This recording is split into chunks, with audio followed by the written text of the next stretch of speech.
চলেন বেকার ভাইদের উদ্দেশ্যে একটা গল্প বলি। এক গ্রামে এক বেকার ছেলে ছিল। ওই সময়ে তার সময় বয়সী যত বন্ধুবান্ধব সহপাঠী ছিল সবাই যার যার জায়গা থেকে প্রতিষ্ঠিত ছিল, একমাত্র সেই ছিল বেকার। যার কারণে তার আত্মীয় স্বজন পাড়া প্রতিবেশী তাকে নিয়ে হাসি ঠাট্টা করতো, তাকে কটু কথা শোনাইতো।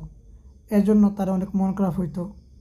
একদিন সে তার গ্রামের এক জ্ঞানী ব্যক্তির কাছে গেল এবং বিস্তারিত তাকে খুলে বলল। সব কিছু শুনে ওই লোক বললেন, একটা নদীতে যখন পাথর পড়ে, তারপর যখন নদীতে স্রোত আসে, স্রোতের পানি কিন্তু পাথরের উপর দিয়েই চলে যায়, পাথরের জন্য থেমে থাকে না। তুমি মনে করবে এই পাথর হলো তোমার আত্মীয় স্বজন এবং এই পানি হলো তুমি। তুমি তোমার লক্ষ্যে, তোমার স্বপ্নের দিকে এগিয়ে যাও, পাড়া প্রতিবেশীর কথায় কান দিও না। এটাই হলো জীবন। আমাদের যারা বেকার আছেন এরা প্রত্যেকের জীবনের গল্প। এই মানুষগুলোর কথা শুনে নিজের মনোবল হারাইয়া অনেকেই দেখা যায় নিজেদের অপছন্দের কাজ বেছে নেয়, যার ফলে দিন শেষে তারা ব্যর্থতা ছাড়া কিছুই পায় না।